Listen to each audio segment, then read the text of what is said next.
Okay. Paano natin ginagamit yung AI in general? Ano yung mga usage? Actually, ang AI matagal na nasa atin pero para siyang behind the scenes. Okay. So kunyari gumamit kayo ng Waze, Ah. my favorite. Aha. Waze is AI. Sinasabi niya kung saan ka dadaan, nakabisado na niya yung mapa. Some simple things na pinagagamitan ng AI, siguro yung kunyari nanonood kayo ng YouTube. Napapansin niyo ba may recommended video sa Yes. YouTube? Rine-recommend yan. AI na nagre-recommend yan.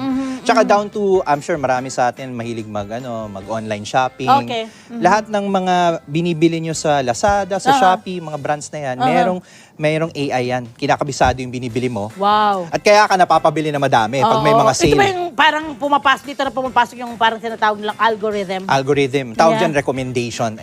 Algorithm. At AI ang gumagawa AI yan. nito. So I think yun yung importante. Marami siyang naidudulot sa atin na hindi natin mamalaya na tumutulong na pala sa atin.